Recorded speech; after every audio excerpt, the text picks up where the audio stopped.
Pendengar, beberapa negara telah melaporkan kasus hewan positif COVID-19 yang ditularkan manusia. Satgas Penanganan COVID-19 memastikan hewan peliharaan maupun hewan liar yang terinfeksi virus corona tidak akan menularkan virus tersebut ke manusia yang berinteraksi dengan mereka.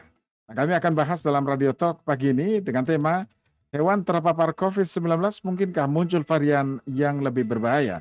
Kami akan bahas bersama anggota tim pakar Satgas Penanganan COVID-19, Perubahan Perilaku, Ujiana Sektere Pasaribu PSD, dan Guru Besar Biologi Molekuler dari Fakultas Kedokteran Hewan Universitas Erlangga Surabaya, Profesor Dr. C.A. Nidom DRH MS. Nanti Anda bisa bergabung bersama kami di 0215869000, SMS WhatsApp di 0811806543 bersama saya Suwiryo.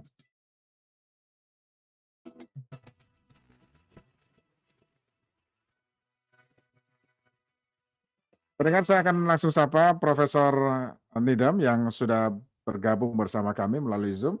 Tentu siaran ini juga dapat Anda akses melalui sosial media Elsinta, YouTube, Instagram, dan juga Facebook. Saya langsung sapa. Sementara Bu Ujiana Sektere Pasaribu atau Bu Ria, sampai saat ini belum bisa kami hubungi ya. Nanti kami coba hubungi kembali. Saya langsung sapa Profesor Nidam. Prof, selamat pagi Prof. Salam sehat Prof. Selamat pagi, salam sehat. Gimana Mas kabarnya? Alhamdulillah sehat terus ya Prof ya. Alhamdulillah baik. Prof, akhir-akhir ini masyarakat dibingungkan dengan adanya hewan yang juga ikut terpapar COVID, Prof. Nah, kira-kira apakah memang demikian? Maksudnya bisa juga hewan itu menularkan COVID sebaliknya ke manusia begitu, Prof, kira-kira? Ya, jadi masyarakat sih nggak usah bingung karena memang COVID ini kan asalnya dari hewan, kelelawar kan, link. Ya. Dan dia nanti pada waktu dia di manusia kemudian mendapat cekaman-cekaman dan dia bisa cari host yang lain. Cuma di corona ini, COVID ini karena ya kita tidak tahu polanya. Ya. Nanti loncat itu kemana-kemana. Jadi perbandingannya seperti influenza, flu burung dulu. Ya. Flu burung awal dia menginfeksi pada ayam. Nah, pada waktu dia loncat kepada manusia, maka pada waktu itu kita khawatirkan bahwa akan terjadi keinfeksi pada manusia. Karena dari babi itu nanti dekat kepada Ya. itu istilahnya rule-nya. Tapi kalau untuk COVID ini belum tahu apakah ya nanti dari manusia ke hewan kemudian nanti balik lagi ke manusia berapa jauh. Nah, itu yang perlu kita waspadai. Iya. Siklusnya bagaimana ya, Prof? Yang perlu kita antisipasi ya, kita waspadai ya. Belum ada suatu siklus yang fix, yang tetap dari COVID ini karena memang belum nampak selama ini perputaran dia bagaimana. Seperti MERS. MERS itu kita tahu dari kelelawar, kemudian dari onta ke orang, kemudian orang ke onta dan sebagainya. Tapi COVID ini masih banyak hewan yang memungkinkan sensitif terhadap infeksi pada dari COVID ini. Itu masalah. Iya. Lalu apakah dari hewan kemungkinan juga bisa mengeluarkan atau apa ya, dari varian baru ya, mungkin lebih berbahaya atau mungkin sebaliknya Nah, dari itu yang saya himbau kepada pihak Ragunan. Mereka kan sudah memegang isolat dari macan apa ya, dari singa ya. ya, ya. Dari singa itu 2. Nah, itu pertama harus dilakukan uji forensik. Uji forensik maksudnya bahwa macan itu tertular dari siapa? Apakah struktur dari virus itu sama dengan struktur virus COVID yang menginfeksi manusia? Berarti ada proses penularan dari manusia ke macan. Atau dia mempunyai struktur yang agak sedikit berbeda. Tapi pada saat diidentifikasi, dia mempunyai struktur yang mirip. Jadi terjadi corona yang melakukan rekombinasi dengan virus yang lain. Ini kan kita belum jelas. Kalau toh dianggap bahwa itu sama dengan virus COVID yang menginfeksi manusia, pertama bahwa dia tertular dari siapa? Karena macan ini kan tidak bebas bertemu dengan orang, kecuali dengan Ya. pawang. Jadi seperti yang di New York, itu jelas dia ditulari oleh pawangnya, oleh penjaganya. Nah, kalau yang di Ragunan ini oleh siapa? Yang kedua, kenapa dia sekarang sudah mulai meloncat ke hewan? Apakah memang suasana di manusia ini menyebabkan virus ini harus mencari host baru, inang baru, atau bagaimana? Ini kan perlu dilakukan kajian-kajian. Yang kedua, yang selanjutnya adalah kajian apakah spesimen itu bisa menular antar spesies enggak? Mm-mm. Kalau bisa menular antar spesies, berarti ada kemungkinan dia bisa balik kepada manusia. Itu, Mas. Ya. Atau bisa bermutasi pada varian yang lebih ganas misalnya, Prof. Ya, jadi nanti kita khawatirkan bahwa ada model varian baru yang dihasilkan dari hewan, bukan dari manusia, Mm-mm. di mana mempunyai perhatian dalam tanda petik berbahaya itu lebih pada manusia karena manusia host baru jadi naif antibody kan gitu. Ya. Prof, dalam kasus MERS begitu kan dari kelelawar kemudian ke onta, onta manusia begitu sebaliknya. Nah, pada siklus itu Prof, apakah ada titik di mana virus itu bisa lebih berbahaya? Itu biasanya kita mengetahui berbahaya atau tidak itu pertama dari strukturnya, dari hasil sequencing-nya. Itu namanya ada prediksi. Prediksi patogenesitas itu ditentukan oleh beberapa rangkaian asam amino. Itu kita katakan bahwa struktur virus yang baru ini mempunyai prediksi lebih ganas. Nah, kemudian untuk bisa membuktikan lebih ganas, ini diuji lagi di hewan coba yang lain yang mirip dengan struktur manusia. Contohnya salah satunya ferret atau hamster. Nah, kalau di hamster atau di ferret ini dia mempunyai tingkat patogenitas yang lebih tinggi dibanding dengan virus yang kita isolasi langsung dari manusia, maka itu warning. Kita semua. Ya, begitupun dalam kasus COVID ini ya, yang ada di virus tersebut ada di hewan, kemudian hewan ke manusia dan begitu sebaliknya ini juga masih perlu penelusuran ya, perlu uji lab selanjutnya ya, Prof ya. Betul, betul. Nah, makanya Baik. itu saya menghimbau kepada pihak Ragunan karena mereka memegang spesimen itu Hmm. sebaiknya ditindaklanjuti untuk eh, hatian kita semua begitu. Ya, Prof, perlu tidak dilakukan semacam apa ya, mungkin penelitian di seluruh kebun binatang yang kita miliki setelah ditemukan kasus kemarin di Ragunan, Prof, untuk memastikan bahwa itu hanya terjadi di Ragunan misalnya. Sebetulnya yang saya khawatirkan bukan di kebun binatang. Kebun binatang itu adalah sebuah puncak dari yang kami lakukan sekarang bersama-sama dengan komunitas veteriner Indonesia adalah menengarai melakukan survei atau pengambilan data dari hewan-hewan jalanan, Mas, stray animals. Kalau Hmm, di hmm, Jawa hmm. ini kan paling banyak adalah kucing. Ya, Di Bali misalkan anjing, anjing jalanan. Artinya anjing jalanan itu atau kucing jalanan itu tidak ada pemilik, tapi kalau datang ke rumah dikasih makan gitu. ya, ya. Tapi tidak diasuh, lepas. Nah, kucing-kucing ini sudah diuji di dalam laboratorium. Kucing adalah salah satu hewan yang mempunyai sensitivitas infeksi dari COVID sangat tinggi. Level berikutnya adalah anjing. Jadi anjing itu kurang sensitif dibanding kucing. Nah, oleh karena itu kami khawatir terhadap peran kucing jalanan ini karena Hmm, mereka ada di pasar, di rumah sakit dan sebagainya. Jadi kami mencoba untuk mengambil sampel di beberapa kota, baik di Jawa maupun di luar. Berapa jauh mereka ada ada virus dan sebagainya. Jadi karena ada indikasi di Ragunan itu hmm. tentunya merupakan warning buat tapi di lapangan kita tahu bahwa hewan yang perlu dikhawatirkan adalah kucing. Nah, kucing ini di lapangan kan ada dua, Mas. Jadi kucing jalanan sama kucing yang dipelihara. Ya, Nah, jangan sampai bahwa kucing yang di jalanan itu membawa suatu virus, kemudian dia masuk kepada hewan yang dipelihara, artinya yang diasuh oleh sebuah keluarga, kemudian dari sana menjadi bibit untuk menularkan kepada keluarga. Ini yang perlu kita harus tenggarai, jangan sampai kucing yang sebetulnya sudah terjaga kesehatannya tertular oleh kucing di luar. Nah, ini perlu kita lakukan.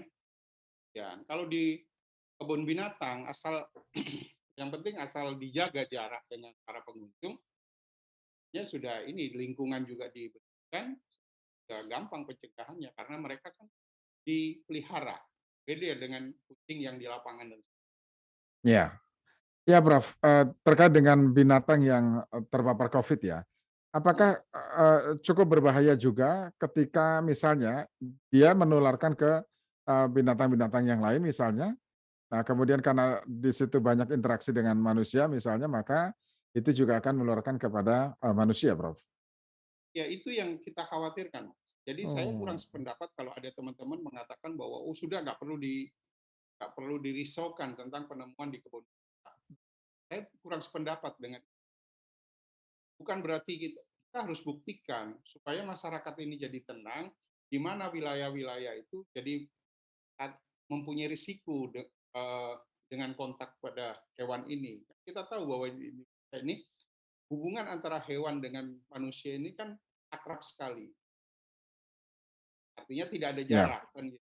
Dan ya. kemudian hewan itu juga ada yang tadi saya katakan stray animal sama companion animal. Jadi hewan peliharaan dan hewan jalanan. Hmm. Nah, yang hewan jalanan inilah yang perlu kita perhatikan. Karena tidak ada pihak yang bisa memperhatikan kecuali pemerintah kan di sana. Ya, Nah, sementara yang dipelihara oleh masyarakat ya tentunya dalam situasi yang begini harus lebih hati-hati. Tidak ada salahnya misalkan yang hewan ini 1 bulan sekali dicekkan apakah hewannya atau kucingnya membawa virus atau tidak. Sementara di karantina lah dalam rumah itu jangan dilepas. ya. Nah, ini menarik Prof karena kita tahu bahwa banyak masyarakat kita yang hobi memelihara hewan peliharaan, Prof.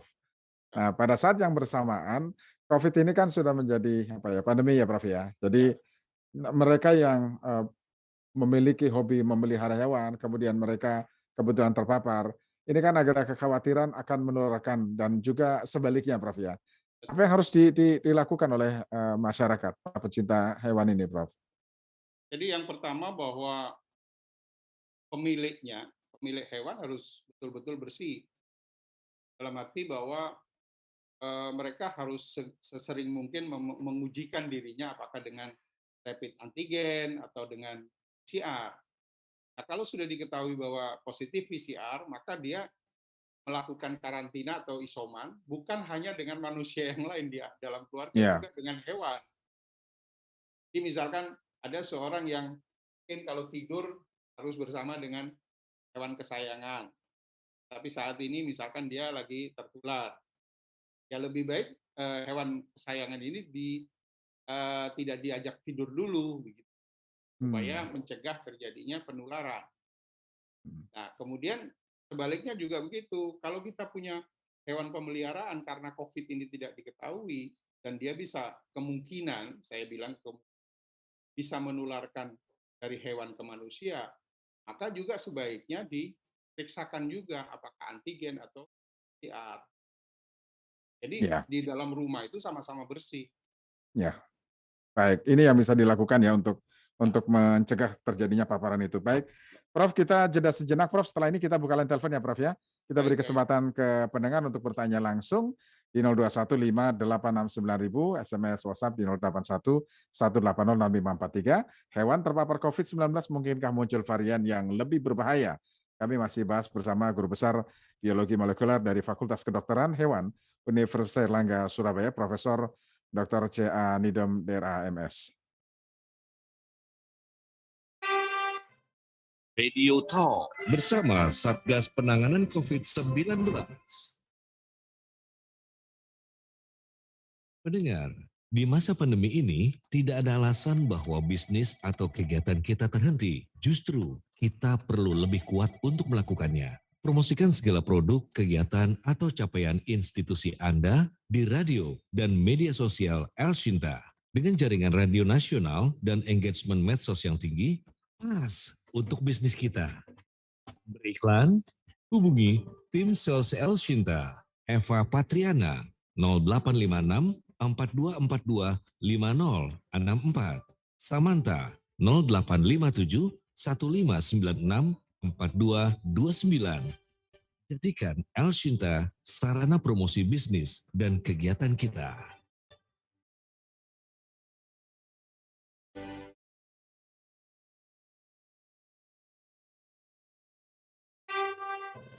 Radio Talk bersama Satgas Penanganan COVID-19. Dengar kami buka line telepon sekarang untuk Anda di 0215869000 atau SMS WhatsApp di 0811806543. Kami masih membahas mengenai kemungkinan hewan yang terpapar COVID kemudian juga memunculkan varian yang lebih berbahaya. Apa yang bisa kita antisipasi? Kami masih bahas bersama Guru Besar Biologi Molekuler dari Fakultas Kedokteran Hewan Universitas Erlangga Surabaya, Profesor Dr. Sean Nidom DRH MS. Baik, Prof. Nidom, kita langsung sapa pendengar. Ada Baik. Pak Joko di Gunung Dia. Pak Joko silakan, Pak Joko. Selamat pagi, Bung Wiryo. Pagi, Elvita. Pak Joko. Ya. Profesor Nizom, selamat Selamat pagi. Pak.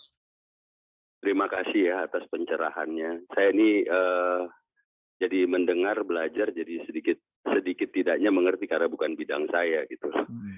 Cuma mungkin saya ingin dengan satu pertanyaan aja, Dok.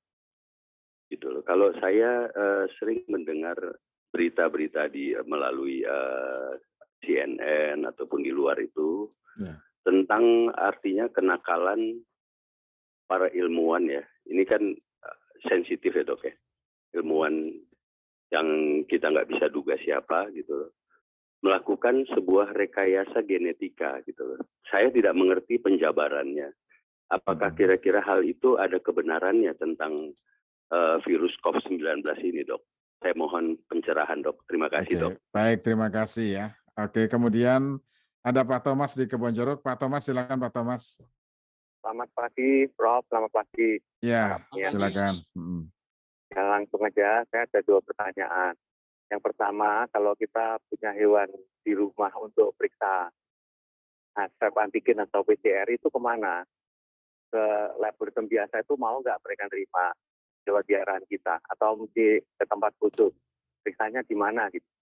Ya. Nomor 2 pertanyaannya, kemarin dengar kalau ada harimau yang tertular virus COVID-19. Menurut saya kan kebun binatang sudah ditutup. Kemungkinan harimau itu tertular ya paling dekat dengan dia. Yang ngasih makan mungkin atau pawangnya. Mungkin ya, ini ada sebuah nuduh. Kan kebun binatang udah tutup dan mereka di kerangkeng. Yang terdekat ya apa kira-kira ya? Ya. Mungkin itu yang perlu kita tracing dari mana. Gitu. Oke. Demikian saja, terima kasih, selamat pagi. Terima kasih Pak Thomas, selamat pagi. Prof, langsung ditanggapi, Prof. Saya nanggapi yang kedua dulu, Pak ya. Jadi artinya bahwa kalau mau memeriksakan, kontak saja sama dokter hewan praktisi, Pak. Saya sudah membuat link kepada mereka. Memang lab kami menerima pemeriksaan seluruh Indonesia. Jadi kami sudah kirim namanya VTM kepada para dokter praktek. Nanti mereka akan yang melakukan swab pada pasien pada hewan-hewan yang dibawa kami. Yang 1-2 saya hasil. Itu yang bisa saya sampaikan. Ya. Kemudian yang kedua bahwa saya sependapat dengan Bapak tentang harimau. Karena itu yang di New York itu juga diketahui dia tertular dari penjaga kebun binatang. Karena itu Awangnya ya. Ini juga kemungkinan. Nah ini kan perlu ada kejelasan dari Rawamangun. Kita cari di mana titik singgungnya harimau. Karena harimau itu kan tidak bisa kontak bebas dengan para pengunjung. Apalagi ini pengunjungnya kan sudah istilahnya dengan itu yang perlu adanya kajian lebih lanjut dari Rawamangun. Jangan didiamkan supaya masyarakat bisa paham tentang bagaimana sekarang virus yang itu. Yang pertama terus terang Bapak, saya sulit menjawab dari aspek yang sensitif ini. Dibilang tidak ada, dibilang ada, tidak ada. Sulit membuka. Tapi gambarannya begini. Kami biasanya di dalam laboratorium melakukan rekayasa untuk kepentingan seperti membuat vaksin. Jadi kalau kami membuat vaksin dari virus yang ganas, itu harus kami buat rekayasa sedemikian rupa menjadi yang tidak ganas, supaya pengolahan vaksinnya menjadi lebih gampang.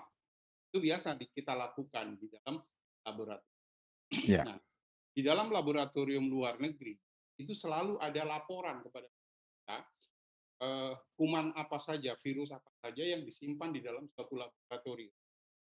Sehingga kalau terjadi kebocoran, jadi hal-hal pencucian dan sebagainya, itu bisa segera dilacak.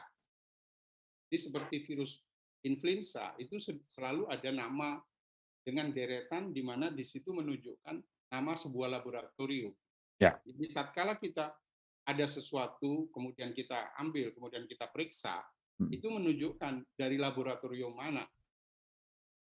Ya. Nah, jadi apakah COVID ini menyangkut ke situ atau tidak? Ini perlu perlu apa istilahnya, rangkaian satu uji. Tetapi persoalannya bukan di situ. Bahwa virus ini buatan atau tidak buatan alam sudah mengambil korban. Oleh karena itu kita fokus dulu kepada korban sambil membenahi kira-kira ada masalah apa ini. Ya. Balik ini. Itu yang Oke. Baik. Prof, kita sapa pendengar selanjutnya, Prof. Juga Ibu Ria juga sudah tersambung. Saya sapa pendengar dulu. Pak Astiaji, halo Pak Astiaji. Halo, selamat pagi. Pagi Pak Astiaji di Ciracas ya. Salam sehat. Salam sehat.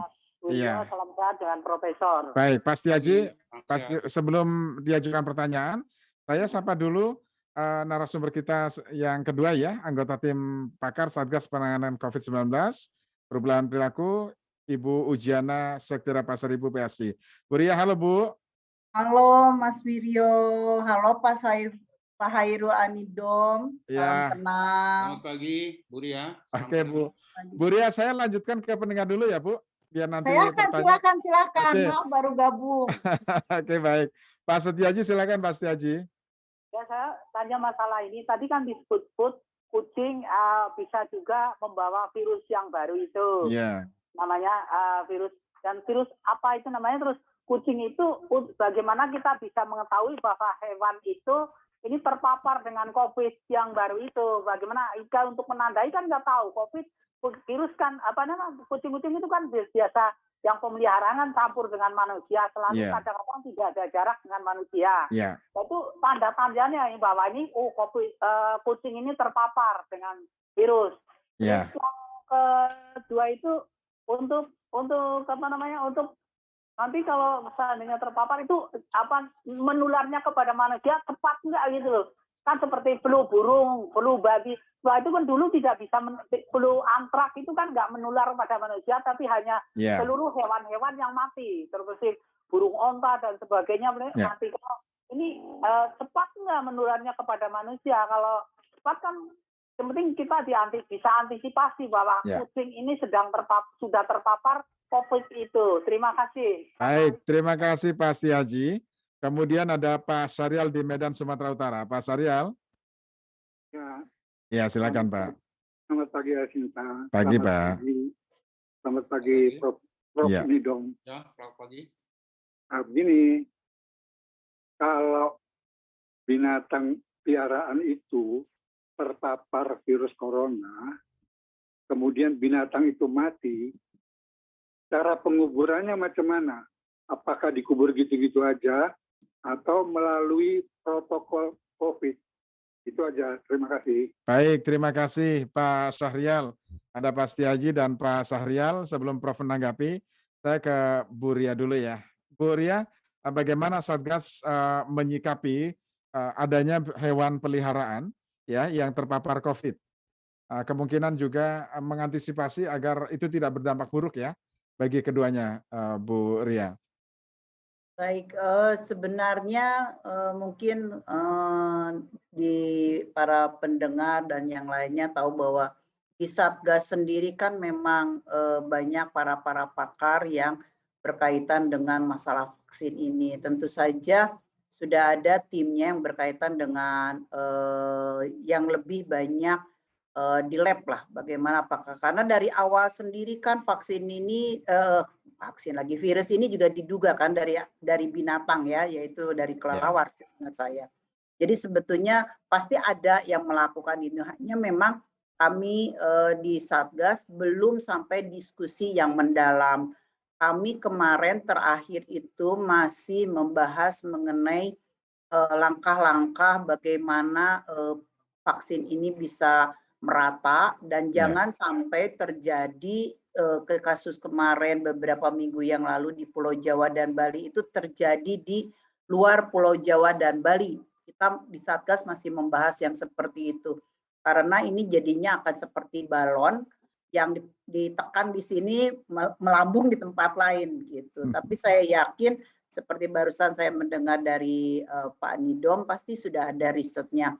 Hanya mungkin kita harus kembali bahwa jika binatang itu dirawat dengan baik, insya Allah lah diberi makan dengan baik, insya Allah lah tidak akan berpenyakit karena tokso yang ada di kucing dan anjing juga kan bisa membunuh janin di ibu yang hamil. Sebenarnya kita tahu persis itu ya.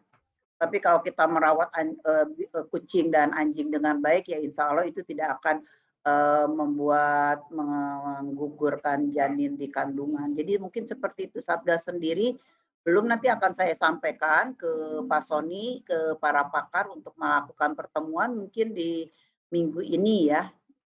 Kita akan menyinggung itu. Tapi kita masih memikirkan vaksin yang menipis dan di pulau-pulau lain itu masih sulit untuk melakukan antisipasi dan beberapa dokter itu di salah satu provinsi itu menolak untuk terlibat langsung di dalam perawatan yang sakit harus dirawat di rumah sakit karena mungkin ya mereka juga kan khawatir keterbatasan tenaga kerja. Jadi hal yang wajar lah kalau nakesnya sendiri juga ketakutan tertular ya. Ya. Kami masih berpikir ke arah sana, Mas, bagaimana menyadarkan gitu ya. Ya.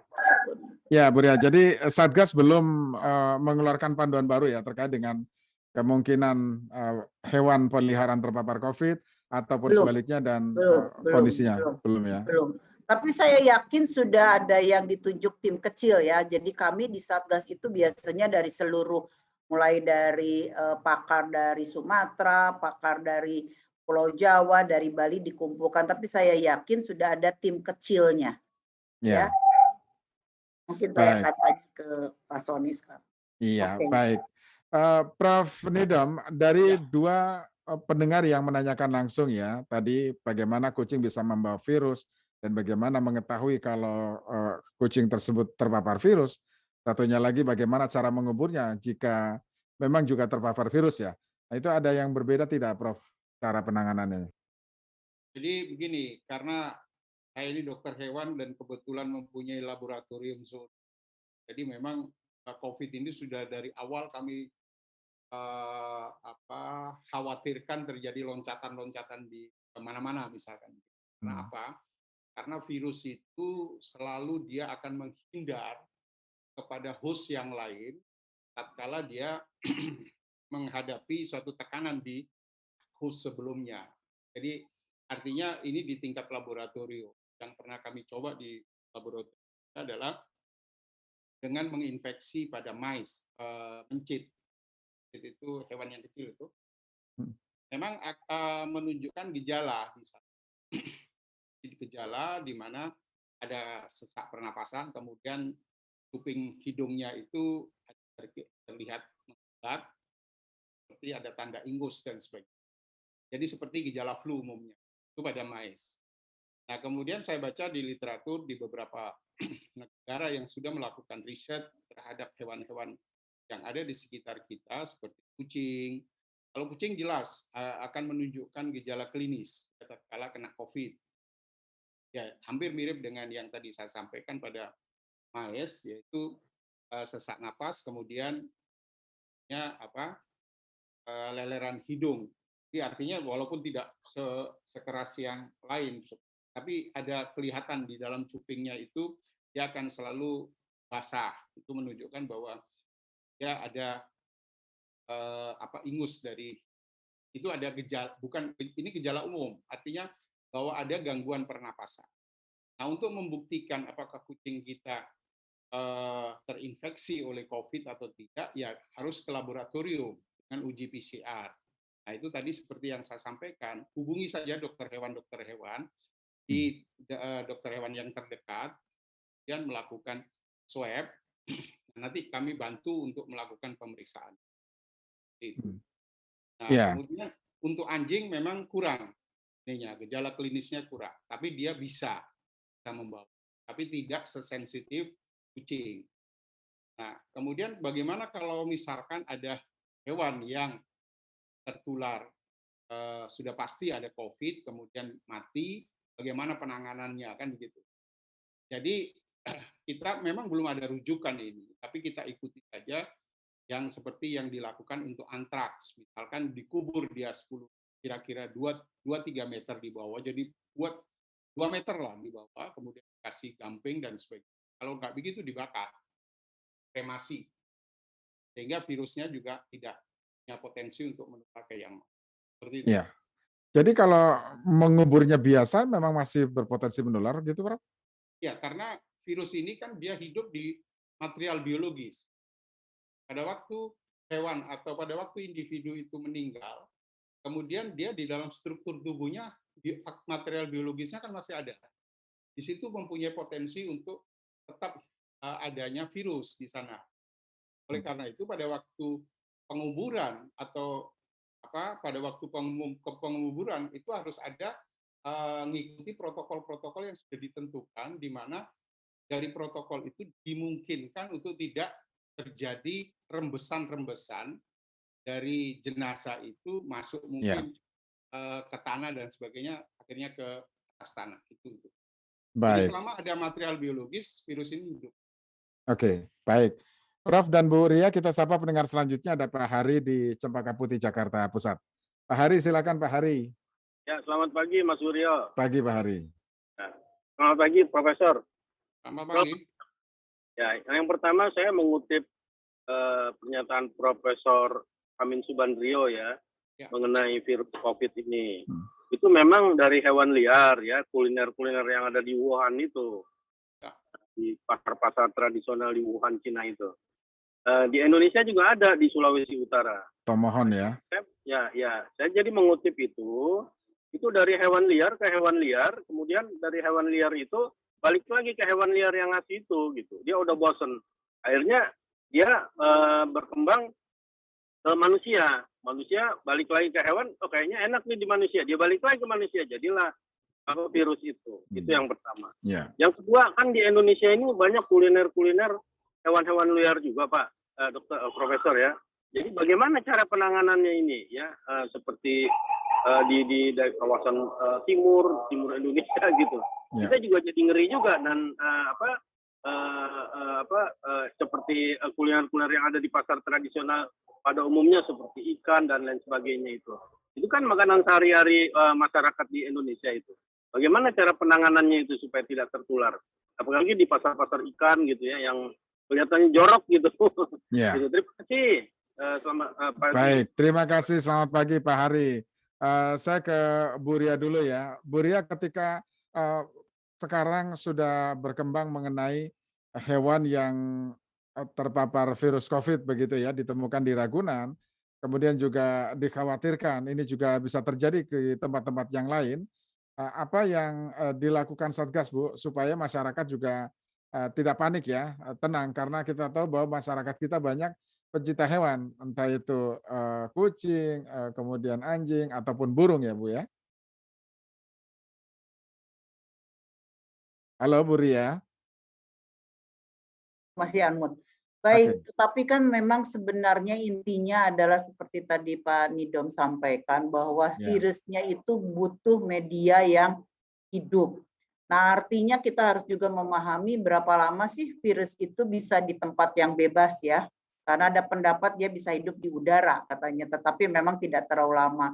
Nah, apa artinya bahwa semua makhluk hidup jika dia sehat sebenarnya tidak akan kena virus ya Pak Nidom ya?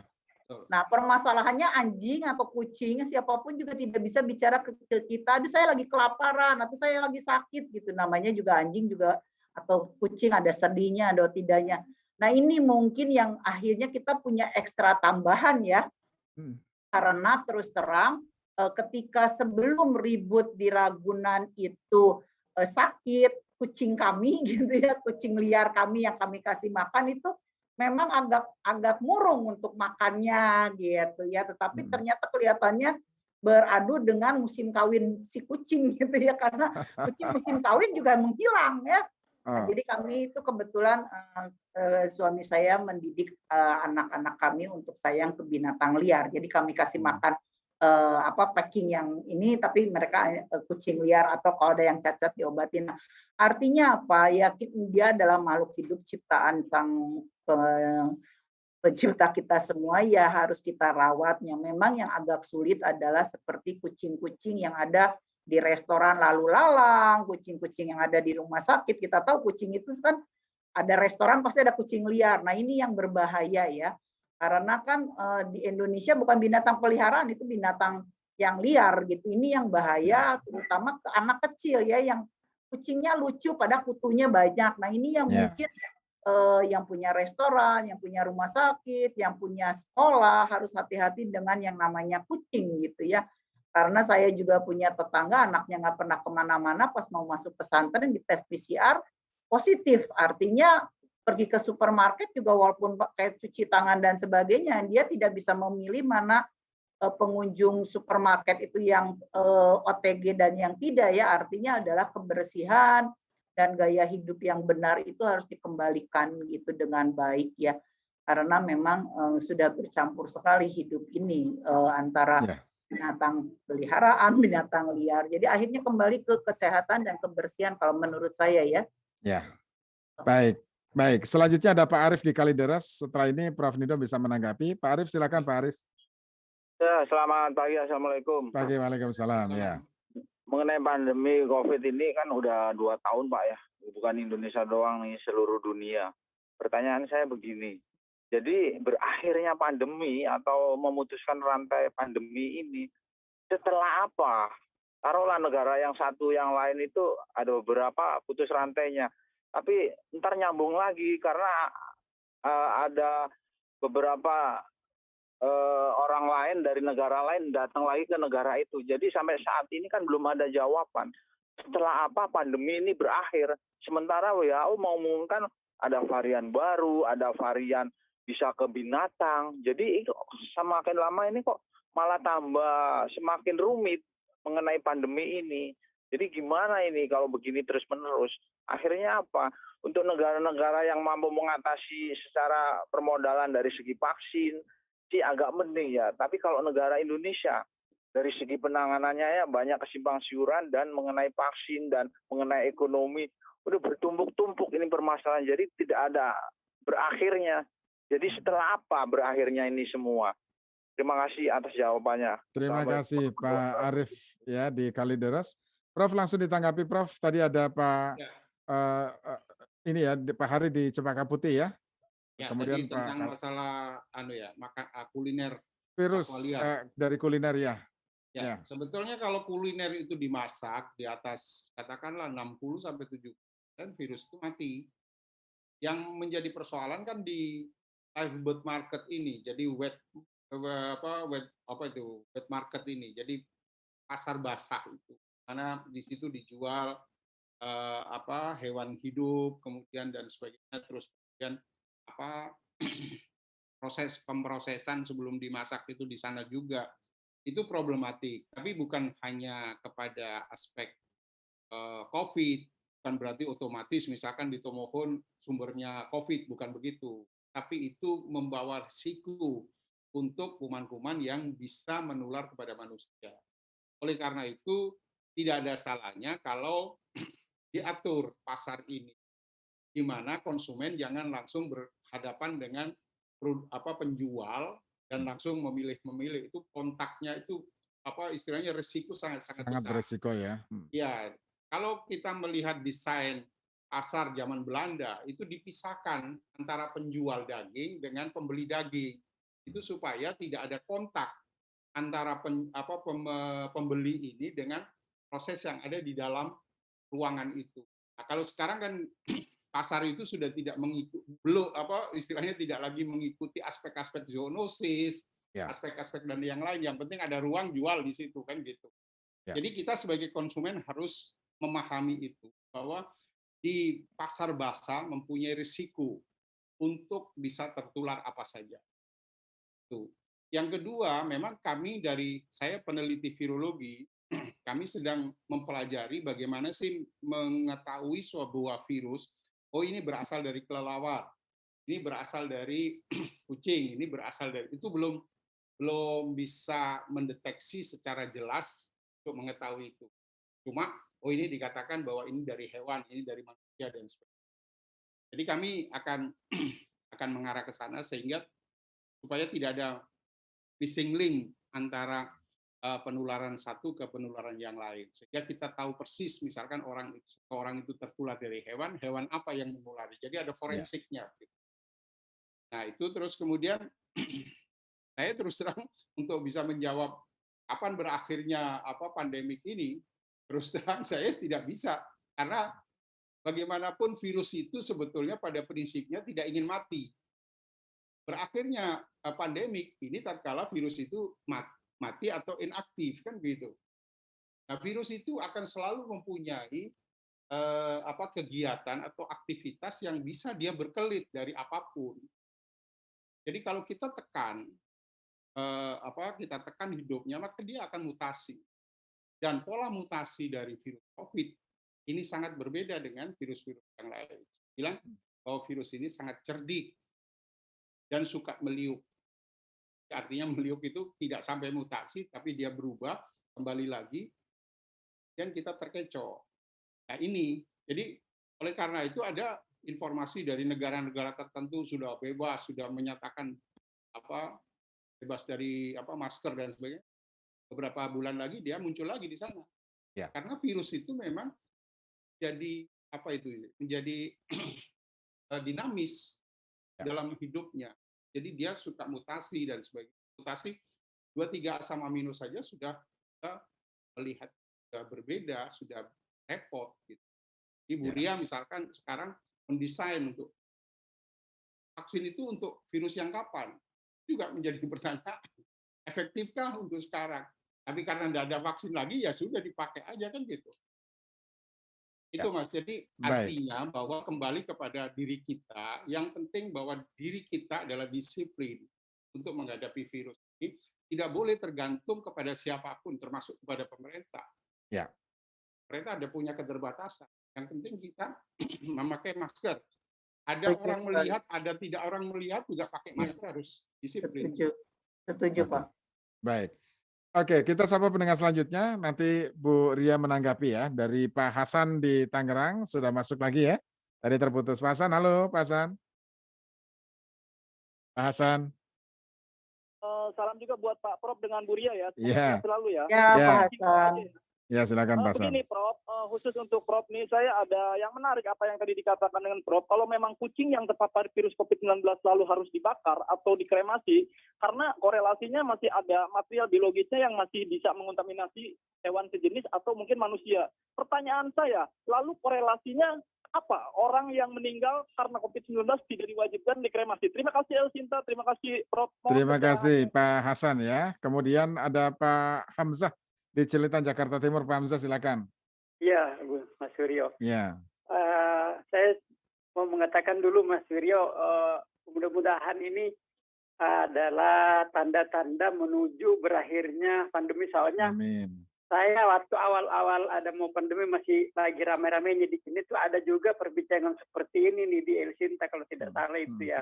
Ada masalah dari hewan ke manusia, terus yang dulu tuh yang santer dulu kan kelelawar itu ya dulu. Ini sekarang ini kucing, mudah-mudahan itu muaranya di sini berakhirnya di situ gitu. Nah terkait dengan kucing dan anjing itu kalau di Jakarta mungkin kalau anjing sih kayaknya sih kalau di tempat-tempat saya ini mungkin tidak ada, tapi kucing yang banyak banget Mas Rio. kucing liar kayak tadi Ya. Buria bilang gitu ya. Mm. Kebetulan saya kan tunanetra Buria Pak Prof.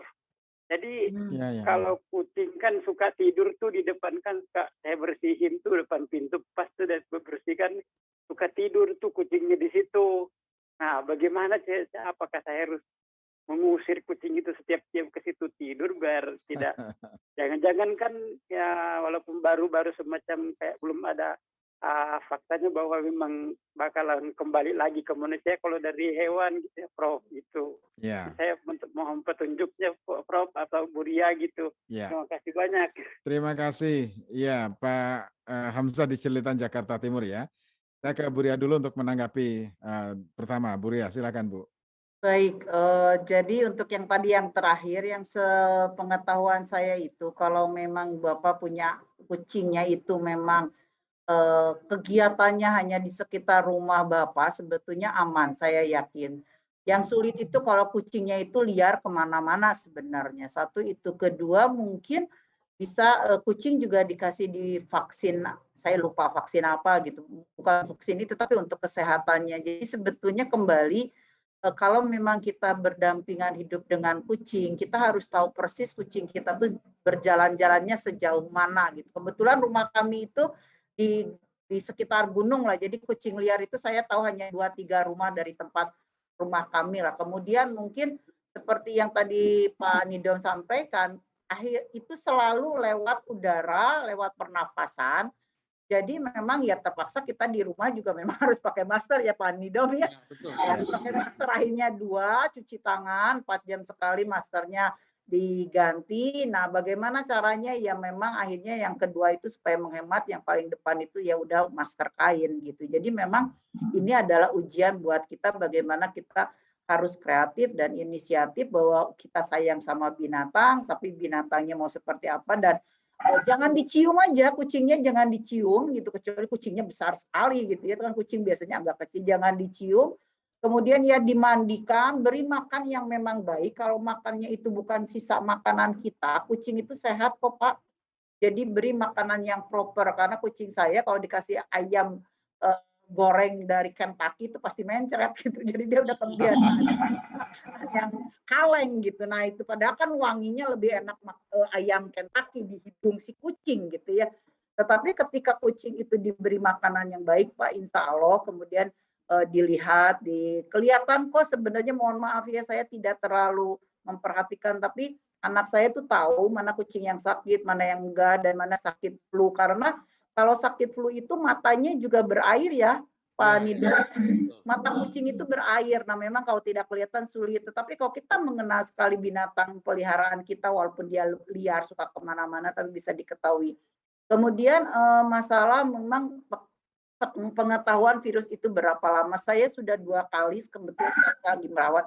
Saya 2 kali sudah merawat orang yang sakit COVID. Jadi memang kitanya yang merawat itu betul-betul harus ekstra hati-hati. Jadi piring yang sudah dipakai oleh anak saya dan oleh ibu saya itu harus segera dicuci. Setelah dicuci, semua barang yang disentuh itu harus kita ingat gitu, kita semprot. Ya demikian juga dengan binatang sebetulnya ya, kalau dia jalan-jalan ya kakinya dibersihkan dengan cukup alkohol 70% sih, terus meja dan sebagainya di rumah dibersihkan dengan yang 70%. Sebetulnya kalau kita memahami, kita mempelajari, akhirnya kembali kita bisa memahami jadi alkohol, karena yang disemprot itu bahaya ya, yang untuk ruangan itu. Mungkin seperti itu ya, jadi memang kita harus berdampingan, tidak. Kalau buat saya pribadi, mohon maaf karena saya juga periset, sebetulnya banyak sekali loh periset-periset di Indonesia yang mampu menyelesaikan masalah vaksin ini sebetulnya. Juga masalah sehat, cuman kita itu terlalu membludak. Ilmu pengetahuannya dari A, dari B, dari C, akhirnya mahasiswa yang akhirnya masyarakat yang bingung gitu. Kemarin mohon maaf ya. Kemarin juga ramai gitu masalah epidemiologi gitu ya. Insya Allah ini menjadi challenging buat Pak Nidom dan timnya bagaimana kita menghadapi. Oke, baik. Pak Nidom, saya sapa satu pendengar terakhir ya Prof ya. Ada Pak Dedi di Bandung. Pak Dedi, halo Pak Dedi. Pak Dedi terputus ya. Oke. Saya sampaikan tanggapan melalui WhatsApp ya. Profesor dan Bu Ria, apa yang harus kita lakukan ya supaya kita tidak panik, orang rumah juga tidak panik karena kami pecinta hewan kucing. Ya ini beberapa tanggapan seperti itu. Prof langsung ditanggapi ya Prof ya. Ya, jadi saya ingin menyampaikan pada masyarakat bahwa yang bisa tertular oleh COVID ini bukan hanya kucing. Tadi saya sebut itu karena itu memang paling dekat dengan kita. Ya. Jadi ada beberapa sebetulnya ada hewan ferret. Hewan ferret itu hewan coba, kemudian monyet itu juga peka terhadap COVID. Kemudian kelelawar. Kita kalau ada kelelawar itu juga bisa dia membawa virus ini. Kemudian terenggiling, kemudian ada mink, ya, semacam hewan yang di sawah itu.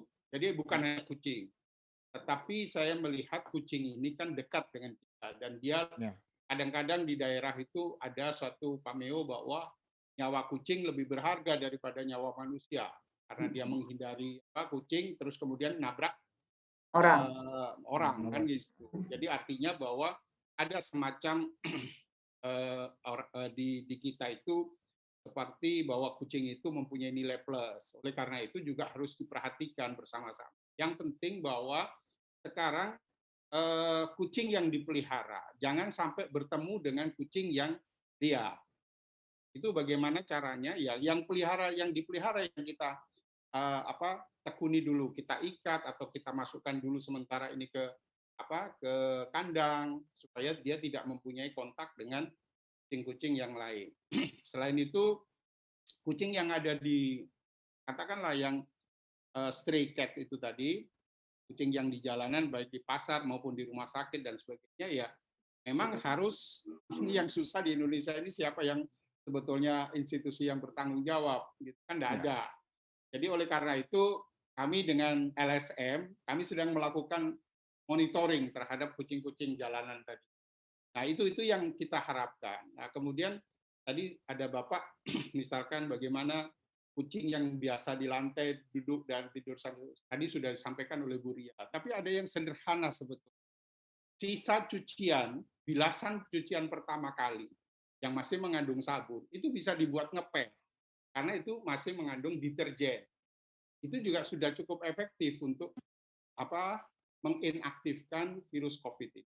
Jadi COVID ini sebetulnya tidak terlalu sulit untuk dikendalikan, tetapi cuma dia bereaksi dengan komorbid itulah yang menjadi sulit. Jadi artinya virusnya sendiri itu. Yang kedua, tadi Bu Ria sudah menyatakan bahwa jangan sering mencium dan sebagainya.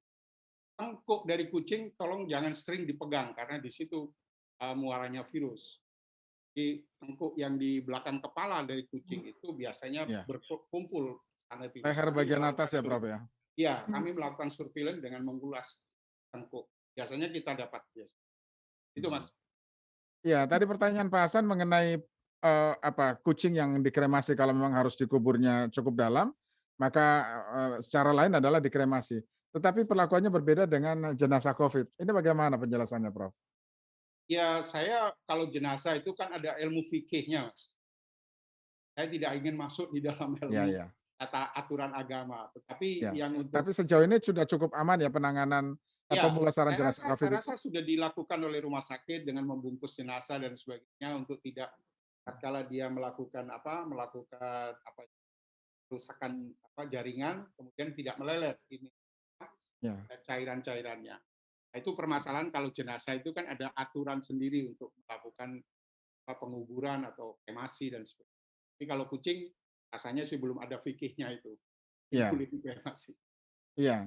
Satu hal Prof yang perlu dipahami oleh masyarakat ketika hewan sudah mulai kembali ya. Artinya pertama virus dari hewan, entah terenggiling ataupun kelelawar ke manusia, kemudian sekarang manusia ke hewan, apa yang perlu dicermati Prof? Ya, artinya kita melihat, jadi saya bukan karena saya ini seorang peneliti virus, selalu mengedepankan teliti virus itu. Karena virus itu tidak bisa terlihat, tetapi efeknya yang kita rasakan. Oleh karena itu, kita selalu tidak boleh bosan-bosannya meneliti virus. Dan jangan sekali-sekali sering mengatakan, oh tidak ada. Ya. Jangan menyederhanakan ya Prof ya. Kenapa? Jangan menyederhanakan ya Prof ya, ketika ada sesuatu Ya. yang janggal gitu ya. Jangan menyederhanakan dan jangan melebih-lebihkan. Oke, baik. Bu Ria, terakhir dari Anda Bu Ria, silakan Bu.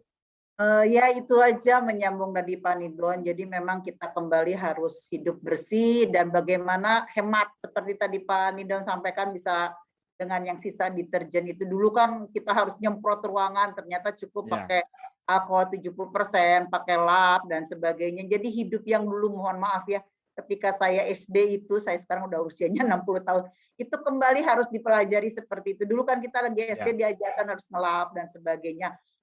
Dulu ketika saya kecil setiap pulang dari yang meninggal itu baju tidak boleh dibawa ke dalam, harus diganti di luar. Nah sama sekarang juga jangan hanya gara-gara menengok orang yang COVID baju kita ganti ya, pokoknya keluar dari rumah ganti baju gitu ya. Dan jaket-jaket ini. Jadi kebersihan yang dulu kita diajarkan ketika di SD ya harus kita patuhi lagi gitu ya. Jangan ganti cuci tangan dengan sanitizer lah, cuci tangan aja yang lebih baik gitu. Jadi pakai sabun juga sudah cukup ya. Dan makanan yang bergizi sih sebetulnya, bukan makanan yang mahal ya. Makanan yang bergizi harus baik dan selalu panas. Kalau bisa untuk zaman sekarang itu usahakan makanan semua panas karena si virus itu tidak akan hidup di tenggorokan yang dingin. Di yang panas. Baik. Baik Bu Ria dan Prof Nidam, terima kasih sudah bersama kami. Sangat mengedukasi, sangat bermanfaat sekali. Salam sehat ya Prof ya, Bu Ria. Ya. Pak Nidom, ada salam dari suami saya, Pak Adi Pancoro. Oh ya, salam balik, salam takzim dulu. Riani ya. Baik. Oke, terima kasih. Ya pendengar, demikian tadi anggota tim pakar Satgas Penanganan COVID-19 Profesor Nidom ya. Maksud kami Ibu Ria Sujiana, Sekretariat Pasar Ibu dan Guru Besar Biologi Molekuler dari Fakultas Kedokteran Hewan Universitas Airlangga, Profesor Dr. Cia Nidom, daerah MS. Saya sudah terima kasih. Selamat siang, sampai jumpa. Selamat siang. Assalamualaikum warahmatullahi wabarakatuh. Bikin tadi.